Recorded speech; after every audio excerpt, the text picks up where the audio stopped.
আমাদের প্রত্যেকটা মানুষের কিন্তু বাবা দুবার করে জন্ম হয়। একবার জন্ম হয় যখন আমরা মাতৃগর্ভ হতে পৃথিবীতে ভূমিষ্ঠ হই, তখন একবার আমাদের জন্ম হয়। আর আরেকবার আমাদের নতুন করে জন্ম হয় যখন আমরা গুরুদেবের চরণ আশ্রয় করি। যখন আমরা গুরু চরণ আশ্রয় করি তখন আমাদের আবার নতুন করে জন্ম হয়। তাই বাবা, এই যারা গৌর সোনা গ্রহণ করে তাদের আবার নতুন করে জন্ম হয়। সে কেমন হয়েছে জানেন? এক গ্রামে একটা চোর ছিল, যে চোরের নাম ছিল মদন চোর। মন দিয়ে শুনবেন মায়েরা, মন দিয়ে একেবারে আস্তে। মদন চোর, আর এই মদন চোর বাবা এমনই চোর ছিলেন যে তার নাম শুনলে যদি ছেলে মেয়ে খেতে চাইতো না, তাহলে মা বাবা ওই মদন চোরের নাম বলে ছেলে মেয়েকে খাওয়াতেন। আর গ্রামের লোক একেবারে অতিষ্ঠই মদন চোরের জ্বালায়। যেখানে যাই সেখানে শুধু এই মদন চোরের জ্বালায় সবাই অতিষ্ঠ। হঠাৎ করে এই গ্রামের রাজা বলে দিলেন, এই শোনো, যদি কেউ এই মদন চোরকে আমাকে ধরিয়ে দিতে পারে তবে আমি তাকে অনেক স্বর্ণ মুদ্রা দান করব। এখন মদন চোর মনে মনে চিন্তা করলেন, তাহলে তো আমার ঘরে থাকা দায় হয়ে যাবে, ঘরে থাকতে পারবো না। আর রাজা যদি আমাকে ধরে তাহলে তো আমি প্রাণে বাঁচবো না। এখন মদন চোর কি করলেন না, তার বাড়িটাকে পরিত্যাগ করে তিনি নবদ্বীপের পথ দিয়ে হেঁটে যাচ্ছেন। আর যখন নবদ্বীপের পথ দিয়ে হেঁটে যাচ্ছেন, নবদ্বীপে গৌরাঙ্গ মহাপ্রভুর আঙ্গিনায় প্রত্যেক দিন নিয়ম করে পাঠ হন। আর ওই আপনারা যেমন এখানে ঘিরে বসেছেন, ঠিক গৌরাঙ্গ মহাপ্রভুর আঙ্গিনায় যখন পাঠ হচ্ছেন,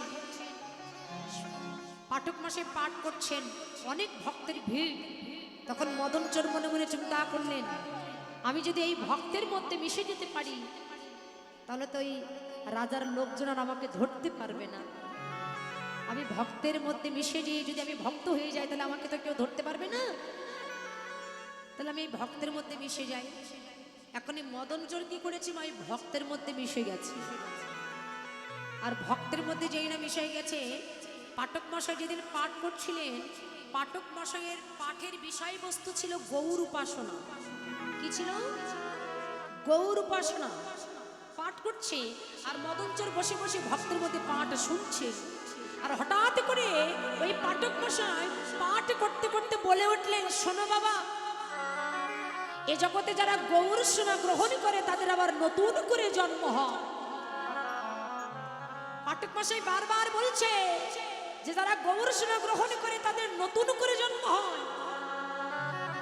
আর এই কথা যখনই বলেছে, পাঠক মশাইয়ের পাঠ শেষ হয়ে গেছে, সবাই চলে গেছে, কিন্তু মদন চোর ওখানে বসে আছে।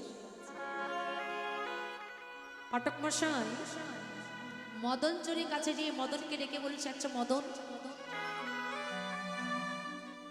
তুমি এখানে বসে আছো কেন? তুমি এখানে এমন করে কেন বসে আছো? বন্ধ করে। তুমি এখানে এমন করে বসে আছো কেন? আচ্ছা তুমি কি শোনো নাই যে পাঠ হয়ে গেছে, সকল ভক্ত চলে গেছে, আসলে তুমি এখানে এমন করে বসে আছো কেন? তখনই মদন চোর, আসলে কার কোন ভাবে চৈতন্য শক্তি জাগ্রত হবে এটা তোমরা জানো। দাদা এই লাইটটা বন্ধ করে, চোখে লাগছে। কার কোন ভাবে চৈতন্য জ্ঞান উদয় হবে এটা তোমরা বলতে পারি না। তো পাঠক মশাইয়ের পাঠ শ্রবণ করে মদন চোর তখন পাঠক মশাইকে ডেকে বলছে, আচ্ছা পাঠক মশাই, আপনি যে কথা বলেছেন আপনার কথাটা কি সত্য? এইদিকে তাকান, ও দাদু এইদিকে তাকান, আস্তে বলে, আপনি যে কথাটা বলেছেন আপনার কথাটা কি সত্য? বলে কোন কথা? এই না আপনি বললেন যে যেদিন থেকে গৌর সোনা গ্রহণ করা হয় সেদিন থেকে তার নতুন জন্ম হয়। বলে হ্যাঁ বাবা, এই কথাটা সত্য। বলে সত্য যদি হয় আপনি কৃপা করে আমাকে একটু গৌর সোনা দান করতে পারেন? পাঠক মশাই বললেন, বাবা তাহলে তুমি একটা কাজ করো, যাও তুমি সুরধরি গঙ্গা থেকে স্নান করে এসো। মদন চোর স্নান করে এলেন, আর এই পাঠক মশাই মদনের কর্ণে গৌর উপাসনা দিয়ে দিলেন। আর মদনের মনে বড় ভক্তি জমেছে, আমি গৌর সোনা গ্রহণ করেছি, আমার নতুন করে জন্ম হয়েছে। এই যে ভক্তি, এই যে প্রেম, এই বুক ফুলিয়ে মদন বাড়িতে গেলেন। আর যেই না বাড়িতে গেছে, ওই রাজামশার লোকজন মদনকে ধরে রাজামশার সামনে নিয়ে গিয়ে বলছে, রাজামশাই এই নিন সেই মদন চোর, যার জ্বালায় একেবারে গ্রামের লোক অতিষ্ঠ। দেখবেন এই জগতে কাউকে শাস্তি দেওয়ার আগে অনেকে বলে যে তুমি যে অনেক অপরাধ করেছো এটা তুমি স্বীকার করো, তাহলে তোমার শাস্তি একটু কম হলেও হতে পারে। রাজামশাই মদন চোরকে ডেকে বলছে, শোনো মদন, তুমি যে অপরাধ করেছো তুমি স্বীকার করো, তাহলে তোমার শাস্তি একটু কম হলেও হতে পারে। মদন নয়নের জলে ভেসে বলছে, রাজামশাই আমি আগের জন্মে যা করেছি করেছি, কিন্তু জ্ঞানে তো আমি এই জন্মে কোনো অপরাধ করি না। মাগো, ও যে কোন মার্গের কথা বলছে এটা তো আর রাজামশাই বুঝতে পারছে না। মদন বারবার বলছে, রাজামশাই আমি বললাম আমি আগের জন্মে যা করেছি করেছি, কিন্তু জ্ঞান তো আমি এই জন্মে কোনো অপরাধ করিনি। কেন? ওর ভিতরে যে ভক্তি জন্মেছে। আমি শুনেছি গৌর সোনা গ্রহণ করলে তার নতুন জন্ম হয়, তাই গৌর সোনা গ্রহণ করবার আগে আমি অনেক তো অপরাধ করেছি, কিন্তু যেদিন থেকে আমি আমার গৌর সোনা গ্রহণ করেছি সেদিন থেকে তো আমি কোনো অপরাধ করিনি। রাজামশাই বলছে, শোনো মদন, তুমি যে অপরাধ করোনি তার কোনো প্রমাণ দিতে পারবে? বলছে, কি প্রমাণ দিতে হবে?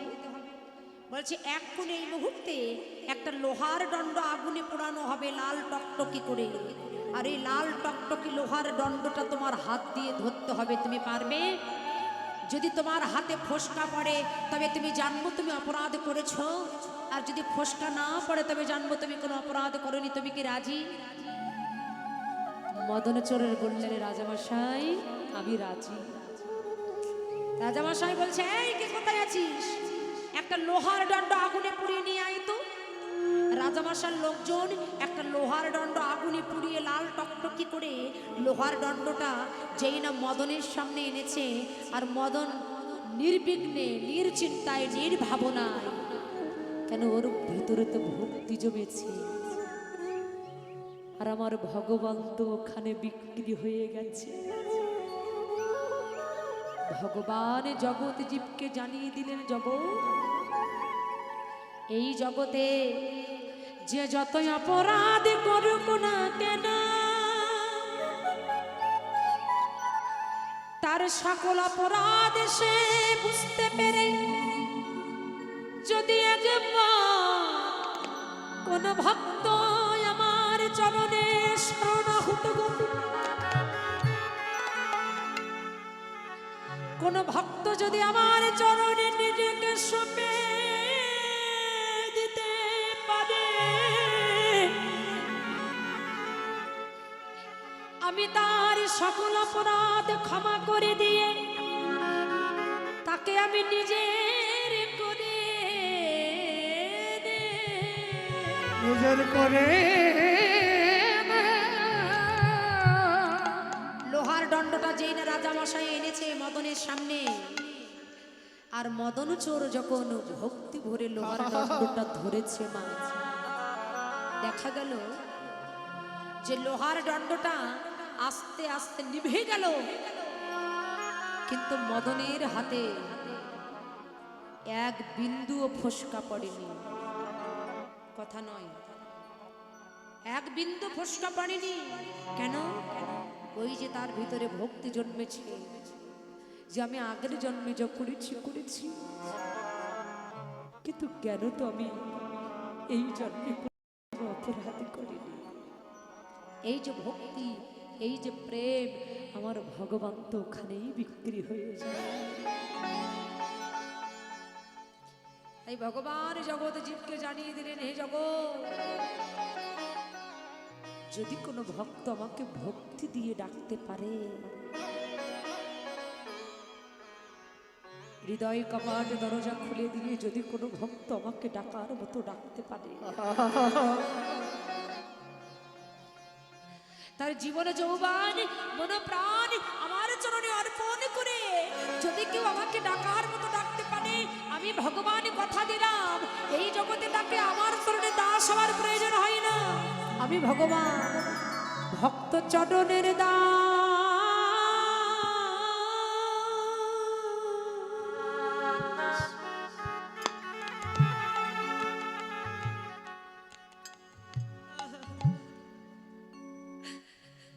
চরণের দাস হয়ে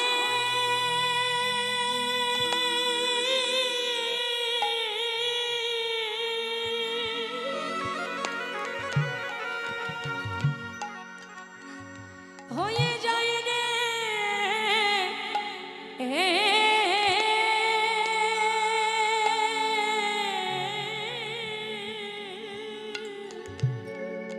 ভগতের চরণের তাই গৌর হরি হরি।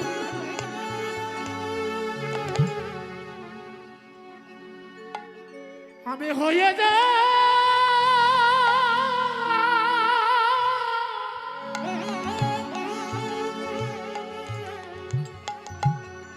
ওরে হয়ে যায় রে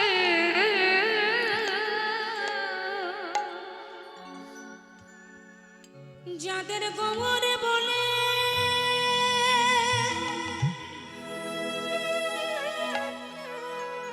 গৌরে বলে নয়ন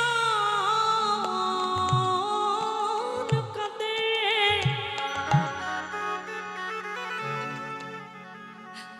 আমি ভক্ত ছোট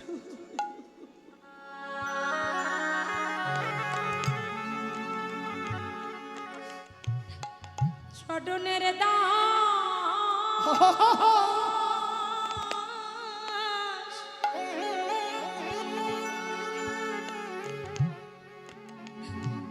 দাস হয়ে হয়ে যায় রে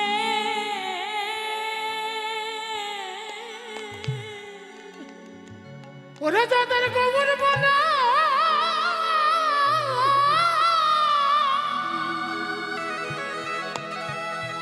হরি হরি বলে তাই গৌর হরি হরি। ওরে গোবর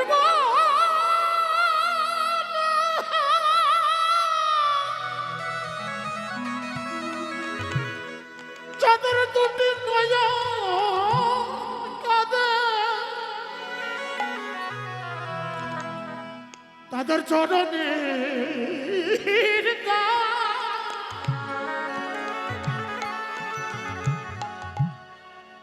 চরণের দাস হয়ে যায়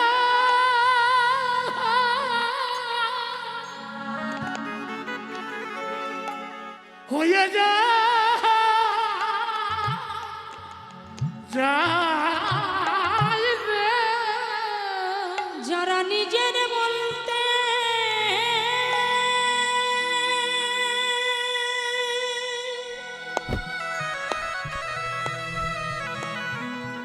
নিজের বলিতে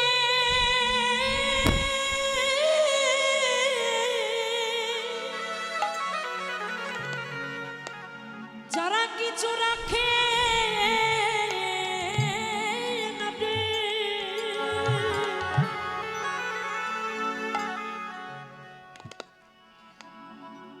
আমি তাদের চরণ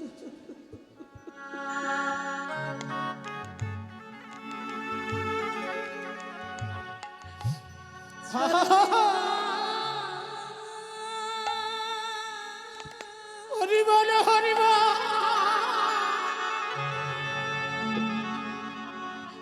হয়ে যায়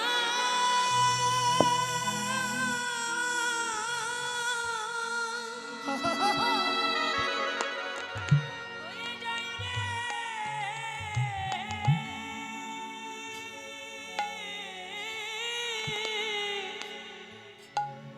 যারা নিজের বলতে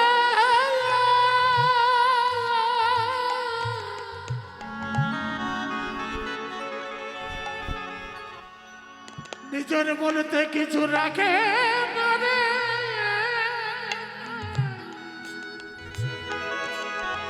তাদের চরণে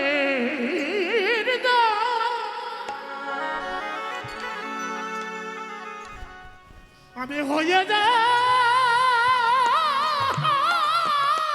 গৌর হরি বল। আমি হয়ে যা রে যারা কৃষ্ণ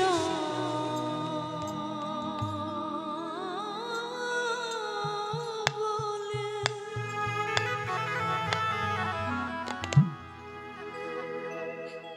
কৃষ্ণ বলতে যাদের প্রাণ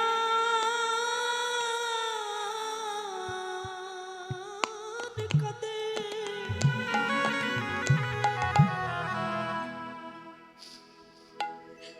আমি ভগবান সেই ভক্তের চরণে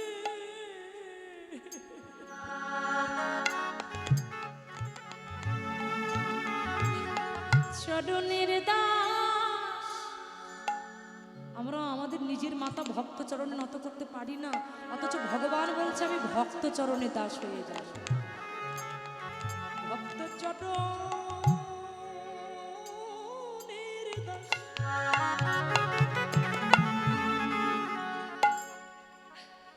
আমি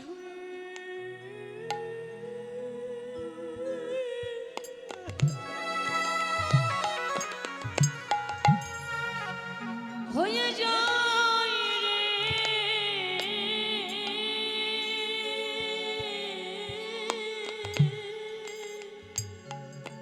যারা নিজের বলতে কিছু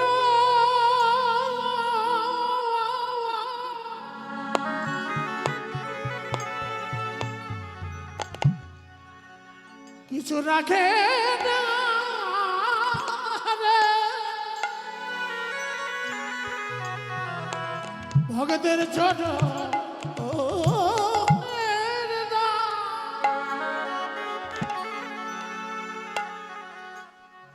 আমি হয়ে যা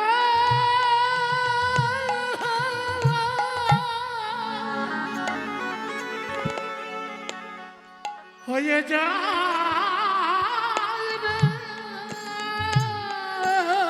যারা নিজেকে আমার চরণে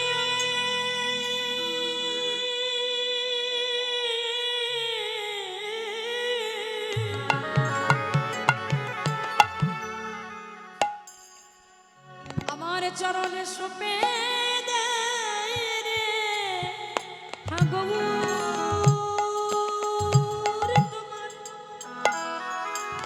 তোমার হলাম বলে, যারা আমার চরণে সপে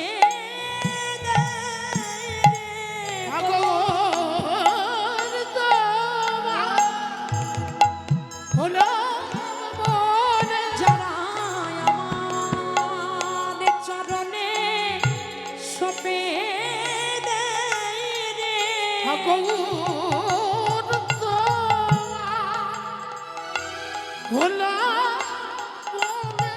যারা আমার চরণে নিজেকে সপে দেয় রে, নিজের বলতে কিছু রাখে না রে। ভগবান তোমার হলাম বলে, নিজেকে আমার সবে দেয় রে। ভগবান তোমার হলাম বলে, নিজের বলতে রাখে না রে। ভগবান তোমার হলাম বলে, নিজের বলতে কিছু রাখে না রে। ভগবান তোমার হলাম বলে, নিজের বলতে কিছু রাখে না রে। ভগবান তোমার হলাম বলে, বলতে কিছু রাখে না রে, ভগবান তোমার হলাম বলে, নিজের বলতে কিছু রাখে না রে, ভগবান তোমার হলাম বলে, ওই নিজের বলতে কিছু রাখে না রে, ভগবান তোমার হলামে বলে নিজের বলতে কিছু রাখে না রে। ওরে ভক্ত চরণের দাস হয়ে যা হয়ে যা যাই রে। এই গৌরাঙ্গ মহাপ্রভু আজকে সেই পুরাবলীলা স্মরণ করে রাধা ভাবিত হয়ে নদিয়ার পথ দিয়ে গৌর হরে চলেছেন। আমা কিন্তু গৌরী ভাবটা কেমন? বলছে ভাবটা কেমন যেন, আহা পিরিতি মা মোরতি কি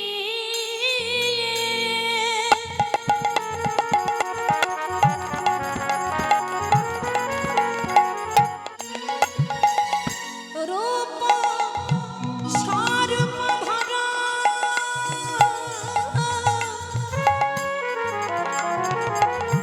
ওই ছন প্রত্যঙ্গ বন্ধ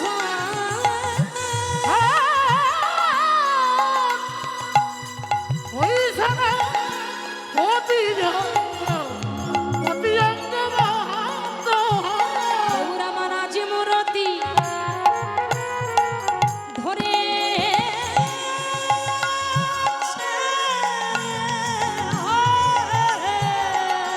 রাজ মোরতি ধরেছে এই জীবের পরতে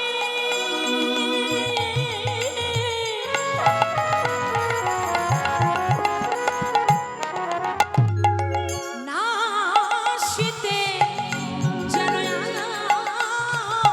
আজ মূরতি ধরেছে রে।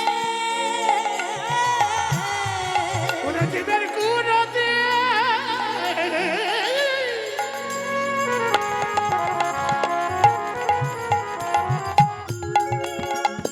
নাশ করিতে গৌরাজ মোরতি ধরেছে রে। জীবের পুরতে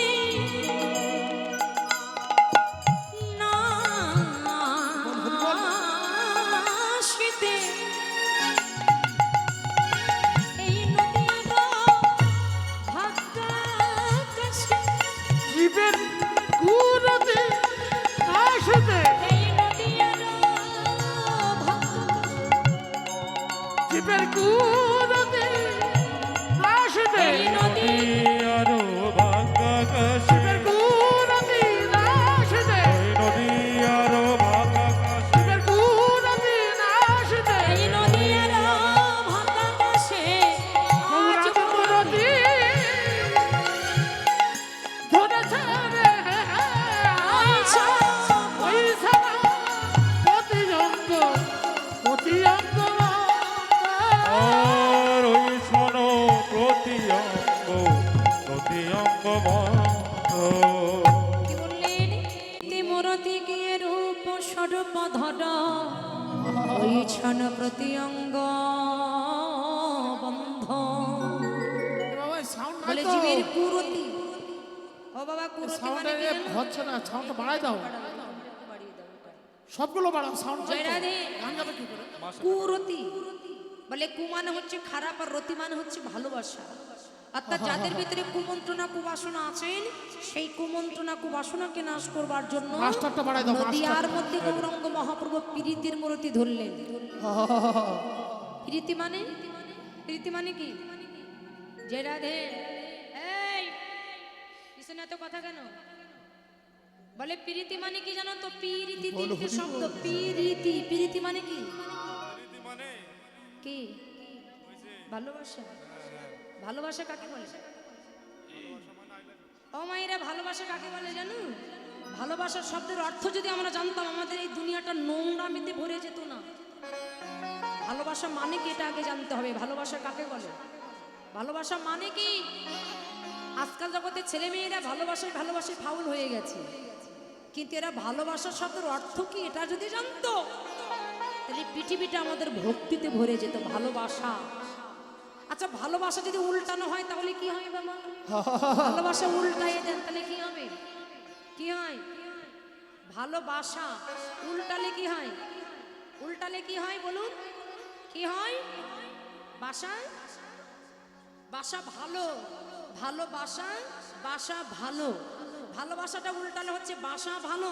অর্থাৎ ভালোবাসা যদি করতে চাও তোমার এই বাসাটাকে তুমি আগে ভালো করো, এই বাসাটা আগে ভালো করো, তাহলে তোমার ভালোবাসা হবে।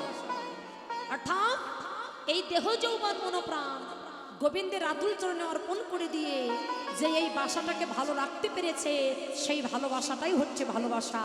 আর সেই ভালোবাসার মধ্যে আমার অনাদি আদি শ্রী গোবিন্দের বসবাস। হরে